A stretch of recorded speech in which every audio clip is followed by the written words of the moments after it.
Limbus Company is home to 115 identities as of now. This amount increases every update, and with a team size of 6, the amount of possible team combinations rises to this number. Such a wide range of possible teams can be overwhelming to new players, which is why in this video I want to venture into the world of Limbus Company teams and explain to you how to build a team in this game. Let's start off with the most basic part of team building in any game, not just Limbus Company. If you've ever played games in the JRPG genre, you might expect there to be 3 main roles: tank, damage dealer and support. And that's kind of the case in Limbus Company. Except there is one more, but we'll get there later. The difference between most games and Limbus is that in this game you can slot in a full team of damage dealers and get away with it. The name of the game is damage in Limbus Company, so as long as you can lower the enemy's HP to 0 before the allotted time runs out, you will get through the entire story mode of Limbus and get all the bonus rewards. However, as you progress further into the game's replayable content and the endgame mode of Refraction Railway, you will want to change some of your damage dealers for tanks to open up your ability to go for riskier but more rewarding options when choosing damage dealers, and supports, which further bolster your team's damage output while also sometimes providing HP and SP healing, which are both invaluable abilities to have on a team. However, when building a team, just randomly mixing together identities of different types leads to creating a team that leaves a lot to be desired, which is why, as a guideline for team building, there exist 3 types of teams. These are your usual Mirror Dungeon suspects, the effect teams, as well as damage type teams and Sin Affinity teams, also known as resonance teams. We'll start off with the most popular type out of the 3, the effect teams.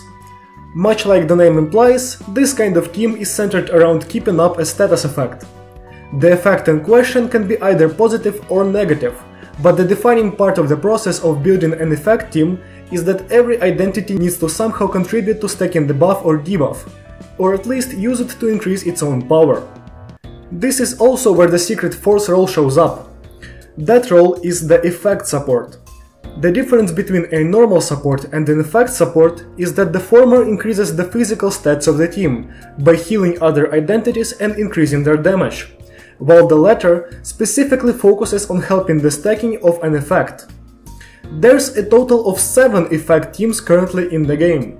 These teams are Bleed, Burn, Charge, Poise, Rupture, Sinking and Tremor.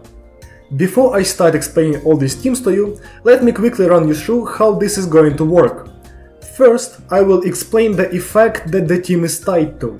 Then I will quickly give a guide on how to play around said effect, and which kind of encounters that effect and by extension the team excels at. Every explanation will be finished off with 3 identities that I believe are essential for the team, so that if you see someone you got from your gacha rolls up there, you can understand which team you might want to build once you get the chance. Got it? Good, because we're starting off with Bleed, the iconic boss killing effect of Legend. Bleed has 2 numbers associated with it. The one on the left is Potency, and the one on the right is Count. This is true for all debuffs, so keep these names in mind. Whenever an enemy flips an offensive coin, they take fixed damage equal to the effect's potency, and then the count goes down by 1. This works both during clashes and when your identities are being attacked. The damage being fixed means that no matter the enemy's resistances, they will always take damage equal to the potency, making Bleed a very flexible effect. Whenever you're inflicting Bleed, you need to strike a balance between inflicting count and inflicting potency, because with too much count and not enough potency, the damage of the effect will not be high enough for you to really get any value from it, while with too much potency and not enough count, you will run out of Bleed procs before you can actually capitalize on all the potency you have inflicted. This precocious nature of the Bleed status makes it difficult to effectively keep up on multiple enemies, relegating this effect and by extension the Bleed team to boss fights. However, in its preferred encounters, Bleed absolutely shreds. It's so strong, in fact, that 2 notable bosses specifically have passive abilities that protect them from Bleed, which definitely weakens the team a bit, as you are forced to switch off this team whenever you're fighting these bosses, but in 98% of fights, you absolutely mob the floor with any boss. To play this team to its fullest extent, you want to have two approaches depending on the type of boss you're facing. If the boss only has one body part, you want to pull a bit more of your focus towards count infliction, as every single one of the enemy's coins will be counted against your bleed count. To further assist your stacking, you want to not clash with some of the enemy's attacks. Ones with just one coin are perfectly safe to clash against, as they use one coin either way, assuming you instantly win the clash.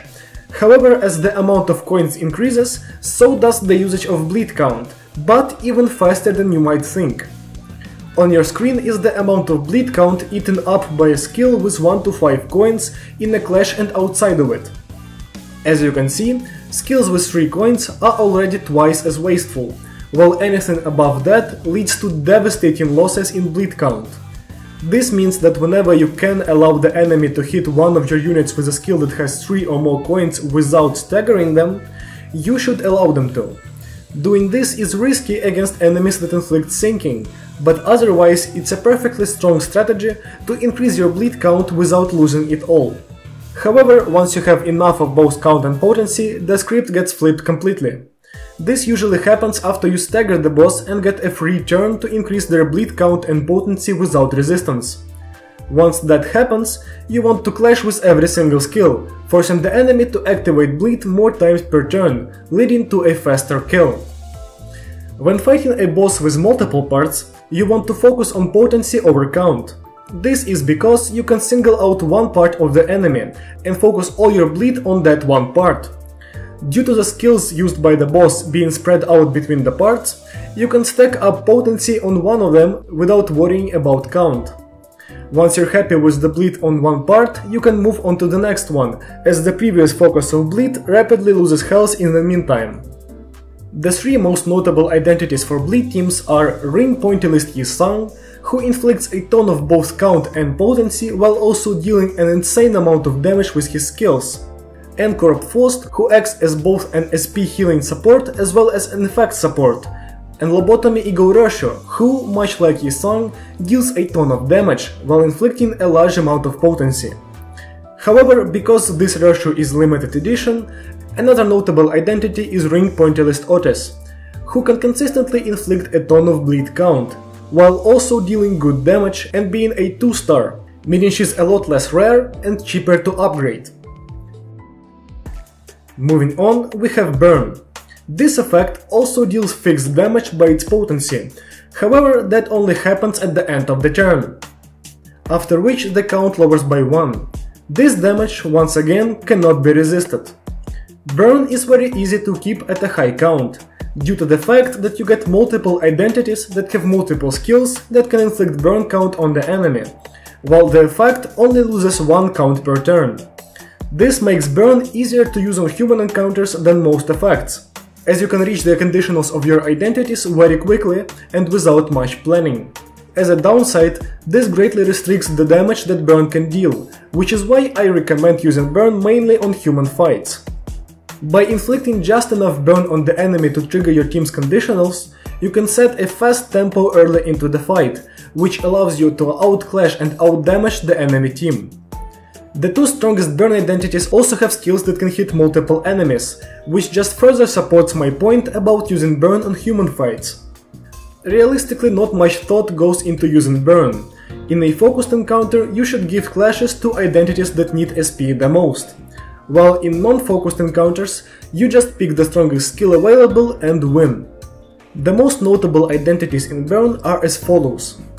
Dawn Office Sinclair is the absolute strongest burn ID, with a multi-target second skill and a ridiculously strong third skill when in his awakened form. Lobotomy Otis is another highly powerful burn ID, as she can also deal area of effect damage while also inflicting a unique type of burn that greatly increases the damage of the effect. The third really notable ID is Liu Rodion, as she has really high clash power and a passive effect that supports her team by increasing everyone's damage. Considering that Sinclair and Otis are not obtainable outside of Walpurgisnacht, other notable identities in their stead are Liu Ishmael, who has comparable power to Rodion but lacks the powerful passive, and once again Ring Yi-Sang, who greatly benefits from the fact that the enemies are always inflicted with a debuff, and can support the team with more burn if you get lucky. Next up we have Charge, which is a team that I consider to be a very good option for beginners. Charge is a positive effect, applied to allies instead of enemies. The effect's potency does not go down, and only goes up on certain characters. The main part of Charge is its count, which is increased by some skills and consumed by others. Charge count also lowers by 1 at every turn end, so it's always in a volatile state. When playing a Charge team, you want to spend the early turns building up Charge count, and as soon as you get any kind of opening, you should use all the heavy hitting skills to deal an immense amount of damage to the enemy.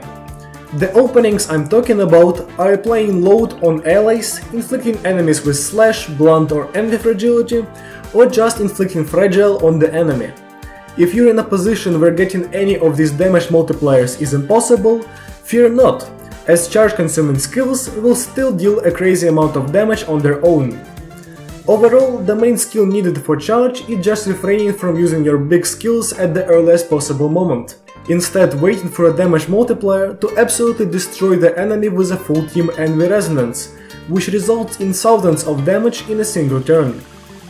Due to the fact that charge is so self-centered, it doesn't really matter if you use the team on a human or boss encounter, as in both cases you're mostly paying attention to your own team and their charge count. One thing I have to mention, however, is the fact that in human fights it's okay to not synchronize the usage of your charge consuming skills, as every individual enemy is easy to stagger, and by using a big skill against a staggered or nearly staggered enemy, you get the benefits equal to those of a perfect turn, without having to wait for everyone else. To be more specific, charge excels at fighting enemies that are weak to any combination of slash, blunt, envy and gloom, as all of these damage types are abundant in this team. The three most notable identities of charge teams are Multi-Crack Faust, who is able to dish out enormous damage after some setup, as well as set up envy fragility for the rest of your team. Multi-Crack Heathcliff, who also gets to deal a great amount of blunt damage while providing his team with more charge through photoelectricity, and Warp Corp Ryosho, who deals fantastic slash damage while requiring very little setup to come online. The next team on the chopping block is Poise, which bears a lot of similarity to Charge. Much like Charge, Poise is a buff that is applied to allies. The effect grants the identity using it a chance to critically strike for 20% extra damage at a chance equal to 5 times the Poise potency percent. Upon successful crit, the count is lowered by 1, and the effect also loses 1 count at the end of the turn. When playing a Poise team, you don't really get any ways to increase your Poise gain by choosing certain skills, and when you get a good amount of it, it usually stays on all of your units without any need for attention. So the main skill that Poise requires is setting up Pride Resonance chains. By using these chains, you get access to even more damage multipliers that stack on top of the critical damage, and allow your team to steadily deal high damage throughout the encounter. I hate to spoil it already, but the single most important idea in Poise is Blade Lineage Mersault. Through his passive ability, all other Blade Lineage identities gain a lot more Poise than they normally do, and their power and damage are increased to absurd numbers. This bias towards Blade Lineage is what creates the abundant Pride Resonance chains that can be used for even more damage. With him on the team, as long as you have enough Blade Lineage identities, it doesn't matter if you're facing a boss or a team of enemies. As Poise is very self-centered, as long as the enemies aren't slash or pride resistant, you can put this team into any encounter and expect consistent, strong performance from all identities on the team. The most notable identities in a Poise team are, you guessed it, Blade Lineage Mentor Mersault, who single-handedly carries the entire effect, as well as contributes to half the team's damage, but also Blade Lineage Faust, who increases critical damage dealt against a certain opponent, while also reaching high numbers with her skills, and Sync Association Sinclair, who clashes at absurd values and can help his team by inflicting fragile on the enemies. Next up we have Rupture, the effect that is widely considered as one that has the weakest team. Whenever an enemy inflicted with Rupture gets hit, they take fixed damage equal to the effect's potency, and the count lowers by 1. In essence, this effect is kind of a reverse bleed. Instead of relying on the enemy hitting you, you get full control of the effect by having it proc when you hit the enemy. With irresistible damage and this kind of control, theoretically Rupture would be the best status effect in existence. However, in practice, the identities tied to Rupture leave a lot to be desired.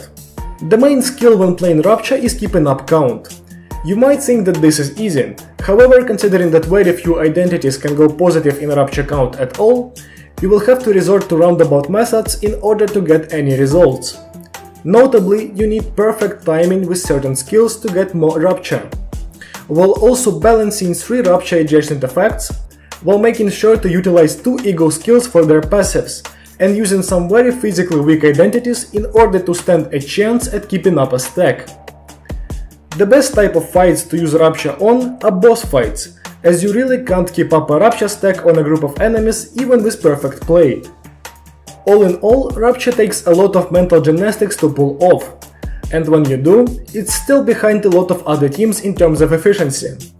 I would not recommend this team to new players, unless you really want a challenge. Still, Rupture has some notable identities.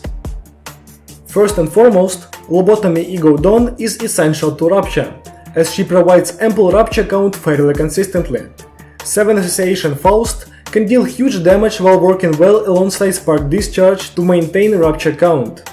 And once again, my goat Ringy Song also works well alongside Spark Discharge, while also being able to make use of Rambling Man and inflict a high amount of Rupture count, albeit not consistently. As Dawn is a Walpurgisnacht ID, another notable character in her stead is Red Sheet Sinclair, who inflicts the Talisman effect, which can lead to huge amounts of Rupture potency on the enemy, as long as you can keep up count.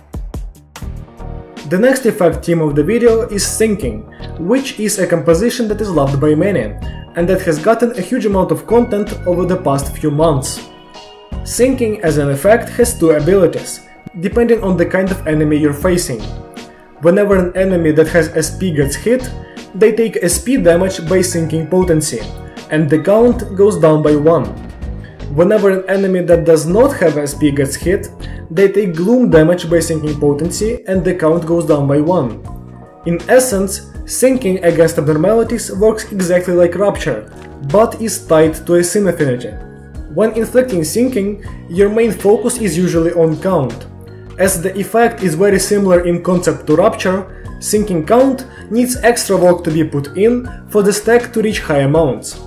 Unlike Rupture, however, sinking actually has the tools to be consistently inflicted, and as such, the main necessary skills for this team are Sin Affinity Control and Defense Timing. By focusing on gaining Gloom and Envy resources, you can easily fuel Rhymeshank, which is the engine that keeps sinking going. Using defensive skills can help you out in getting the Ego skill online, but is only relevant for up Type 4. Another important use for defensive skills is saving up sinking count. Whenever a large stack is about to run out, you can opt to defend with all identities that only have negative skills available, thus saving the stack and increasing your damage in a counterintuitive way. Sinking is best used on bosses, as that is where the effect shines, and can be stacked to much higher amounts than if you were to use it on human encounters. Against abnormalities, this effect absolutely shreds, dealing damage in the same way Rupture would, but with much more consistency and stronger identities. Against human enemies, you will need a certain someone to help you out with damage. However, if you do not have that identity, sinking can still help a new player get through any human boss by forcing them to minus 45 SP, where you will always win your clashes and thus easily close out fights. Just make sure not to use the team against enemies with negative coins. The most influential identities for sinking are difficult to fit into just 3 slots. However, my picks are DH Association Rodion for her access to Rhymeshank as well as great damage output, Mauler Ishmael for her incredible infliction of both stinking count and potency, and Spicebush Yi Sang for making this team fantastic at speed clearing the late game content with his unique effect. Last but certainly not least, we have Tremor and all of its many subtypes. Tremor works via a combination of two effects: Tremor itself and Tremor Burst. Whenever an enemy with Tremor is hit by Tremor Burst, their stagger threshold is raised by the Tremor's potency, bringing them closer to being staggered. While it's not part of the effect, most instances of Tremor Burst lower Tremor count by 1. Tremor count is also decreased by 1 at the end of the turn. Due to Tremor count only being affected by certain skills, you have a high amount of control over the count of this effect. As such, Tremor can be used in a wide array of encounters, both human and boss fights. This, coupled with the fact that some of the best Tremor egos and IDs have area of effect damage, makes Tremor a great choice for human encounters in particular. However, there's more to Tremor than this. While a lot of effects have unique versions that have additional abilities, Tremor has a total of 6 types, all of which have unique effects. The most relevant one is Reverb, as it deals slow damage equal to Tremor potency on target upon Tremor Burst. This turns Tremor from a decent debuff to a great one. With the ability to inflict Reverb, Tremor becomes great at fighting sloth weak bosses, as it acts in a similar way as Sinking or Rupture does, but the player has more control over when the effect is used. To play Tremor teams well, all you need is to keep up a good amount of both potency and count by keeping track of what your skills inflict. You also want to make sure not to change Tremor to any other type once you have Reverb inflicted, as that is the best type of Tremor by far. The 3 most notable identities in Tremor are Lobotomy Faust, for having access to Everlasting and deal massive damage to multiple enemies, T-Corp Dawn, for being able to clash really well and inflicting Time Moratorium, and Mauler Fixer Otis, for putting up good numbers while also having a bunch of Tremor Bursts in her kit. As Faust is Walpurgisnacht exclusive, another notable identity is District 20 Yurodibi Honglu, who gets access to Cavernous Wailing and can inflict Tremor Reverb with his own skills. Wow, that took quite some time to explain, but now we're done with the effect teams. At this point you're familiar with 90% of the actually relevant teams in Limbus, but let me quickly guide you through the other 2 types of teams as well. First, we have damage type teams. These teams, as the name suggests, revolve around using one damage type. Building a team like this can allow you to take advantage of a tough enemy's weakness, and this type of team is a new player's main way to beat the story mode. If you've lost a fight, you can check out the information you've gained about your enemy in that fight. If you have figured out what the enemy is weak to, you can stack up on that damage type and fight the encounter again, but effectively deal double damage. Coincidentally, a lot of effect teams also happen to center their identities around a certain damage type, so whenever you can use an effect team with a damage type that the enemy is weak to, that will usually be the best team for the encounter, as you both get the value of the effect and the cohesion of all of your conditionals, while also operating with extra damage, due to the enemy being weak to your attacks. Here's all the effect teams sorted by major damage type. For Slash we have Rupture and Poise, for Pierce we have Bleed, and for Blunt we have Charge and Tremor. Sinking and Burn are pretty balanced in their damage types, so they can't really focus fire at damage type, but instead can be used on any fight without fear of resistances. The other non-effect team category is the Resonance team. As the name implies, these teams can create a lot of resonance chains, which they use to increase their power and damage output. On top of the increased offense level to all skills inside an absolute resonance chain, the enemies can be weak to a certain sin affinity, giving you the ability to abuse that weakness by bringing a team capable of creating resonance chains of said sin affinity. On top of the basic premise, resonance teams can enable certain ego skills which benefit from being put into resonance chains. Namely, we have Contempt Awe, Dimension Shredder Otis, and Garden of Thorns Gregor. Much like damage types, a lot of effect teams have preferred sin affinities. Oftentimes there will be 2 or 3 major sin affinities on a team, So here's a list of all effect teams and their preferred scene affinities. Bleed is home to a large amount of lust and envy. Burn also has a lot of lust, but has wrath alongside it. Charge is mostly focused on gloom and envy. Poise is almost entirely pride. Rupture is dominated by gluttony, but is also home for a decent amount of lust and gloom. Sinking is filled with identities that have gloom, sloth and envy. Tremor is focused on sloth and gloom, with a bit of gluttony and pride here and there. You might have heard some affinities come up more frequently than others, and that is because envy, lust and gloom create some of the best resonance teams in the game. Pride might not come up too often, but the Venn diagram of Poise teams and Pride resonance teams is pretty much a circle, so once you have one, you have the other as well. And this pretty much concludes my guide to the teams of Limbus Company. If you've watched until the end, please subscribe to my channel. It helps me out a lot more than you might think, and if you found yourself enjoying the video at any point, leave a like to let me know that I should do more of this. If you want to learn more about how to play each of these teams and what the optimal compositions are, I have a whole playlist dedicated to exactly that. 4 videos are already up, and in October I will fill out the 7 effect teams and provide you with a full team tier list, so stay tuned for that in the near future. This was Tremor, and I hope to see you soon. Goodbye!